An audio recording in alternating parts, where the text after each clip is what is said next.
Okay, I will do a quick live. It's already 8 in the evening. So bago ko umakyat, I want to check this. We are on our 1, 2, 3, 4. On the 4th day ng ating kimchi ampalaya. So titingnan natin kung how is it going with the fermentation. Oops, sorry. Let's see. Oh, okay. Still looks dry. Check natin siya.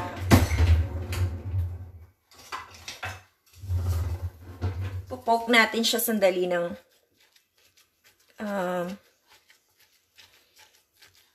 wooden lepel.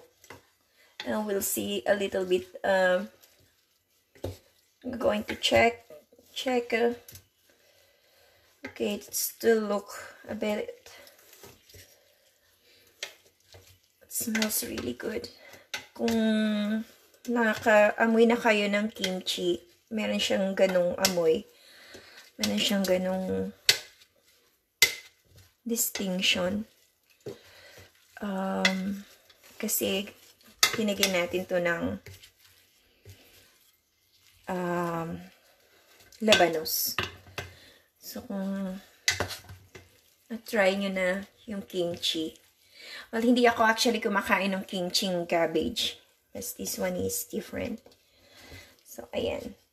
Still no sign of bubbles. Still no sign of fermentation. Kasi bubble is a sign of fermentation. So, normally, kailangan natin itong iwan sa normal temperature outside hanggang mag-ferment siya.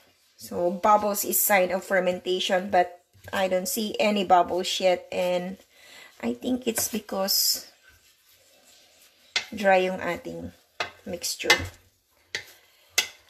Yeah. It's my third attempt na gawin to. The first one is fine, the second one was too watery. So, the third, I think I'm on my dry side. Smell, wala siyang foul smell, so we are still good. To say, kahit nasabihin mong dry siya than the second one I did. Yeah. So, I think it's because nung first time kong ginawa to, the first one is yung weather is warm. Gumawa ko nung first, I think the weather, mainit nun eh. It's about like 30-32 degrees. The second one is warmer na after 2-3 days, meron na akong bubbles na nakita. So, yes. And now we are on our 4th day. Still no bubbles. Kailangan kasi mag-bubbles muna siya bago natin siyang ilipat sa maliliit na lalagyan at i-ref. Pero, smells good. Yeah, it has that kimchi smell. Yung fermentation smell. Meron siyang ganun. This, yung gagawin natin is, papalitan ko uli yung, at saka kailangan siya kasing i-check every day.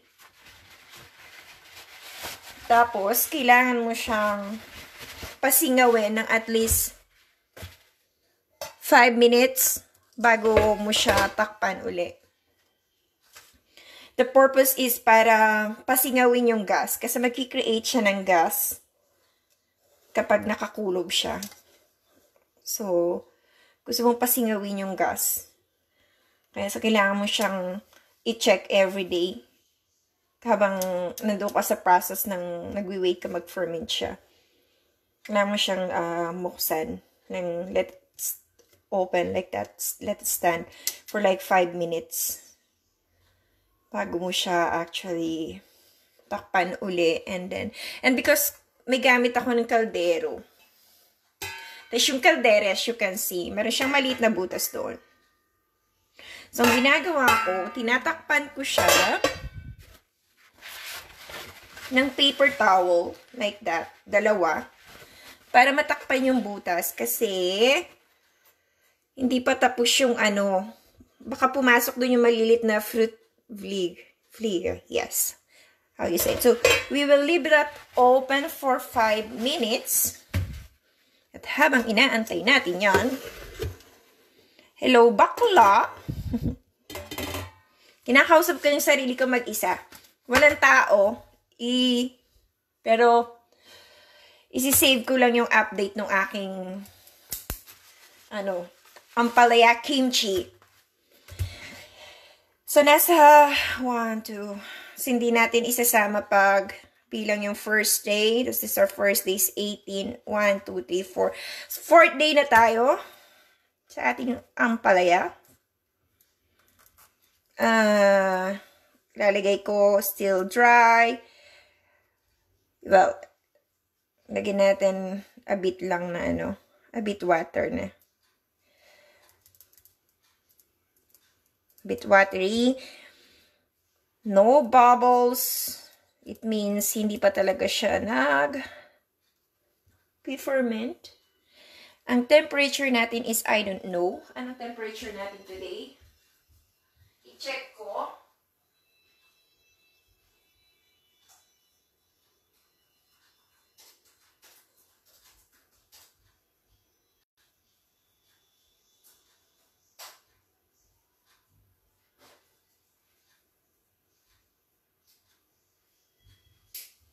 So, today is 24 degrees.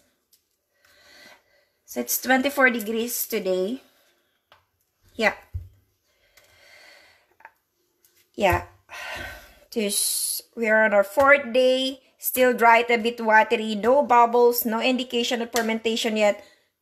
20 degrees tayo today. I think it's something to do with the temperature. Kasi nung first time kong ginawa to, the first batch, yung first is, after 3 days, nag-ferment siya. The other one is, after 2 days, nag-ferment siya. I think it's because dahil mainit. Yeah, that's how it is right now. So, I will let it I will make it like 7 days. We'll try. 1, 2, 3. And then, kapag, ililipat na natin siya ng lalagyan, pwede na natin ilagay sa ref. So, that's, dinodocument ko siya kasi nga, gusto ko makita kung ano yung pinagkaiba niya from the previous one. So, this one is now less labanos. More ampalaya. Ano bang hindi ko rin, I use different chili this time. I use some Japanese chili. Kasi parang ang sarap-sarap nung Japanese chili na yon. May kasama na siyang yung black sesame seed. So, okay. That's so far, it smells good. No indication na foul smell. Kahit na And yeah, meron siyang kimchi smell. Kung nakaamoy na kayo ng kimchi, meron siyang kimchi smell. And nag-uumpisa na rin yung ating sibuyas na lumambot. Nag-iba na yung color ng sibuyas natin. Yung dahon ng sibuyas. Okay, that's it for now. Tatakpan na natin to. And pabalik natin dun sa lalagyan. Camera temperature. And then, hi Nina! How's the business going, mahal? Ulitin ko ba, Nina, yung explain ko?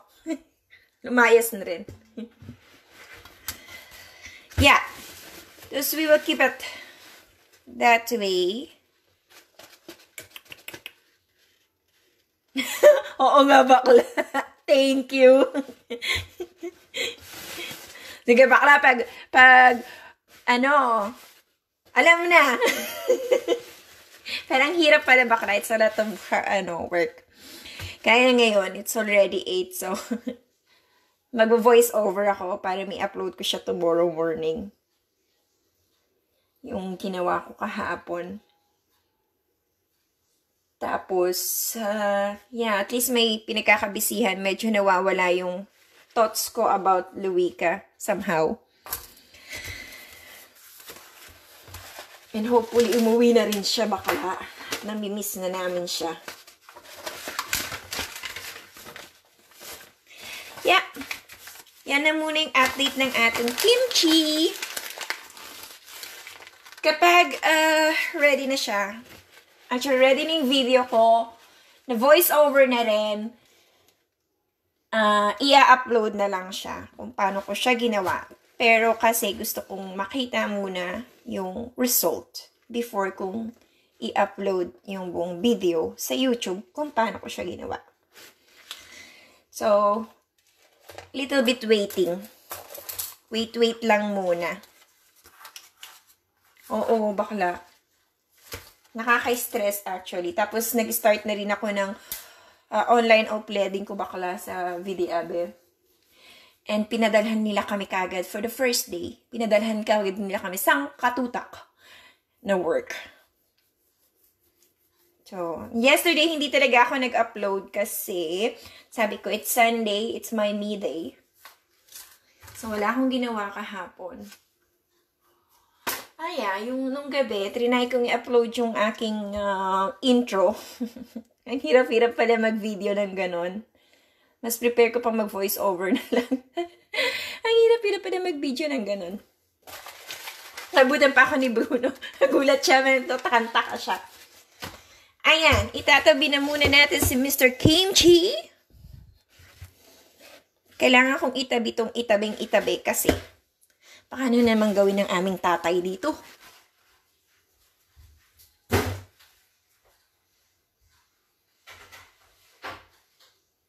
Yan. So, akyat na ako niyan kasi voice over ako. Tapos, tingnan mo bakla, ang laki-laki ng upo.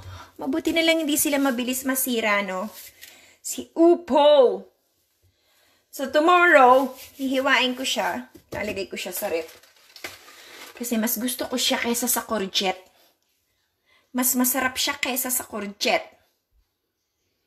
Diba? I'm done for today.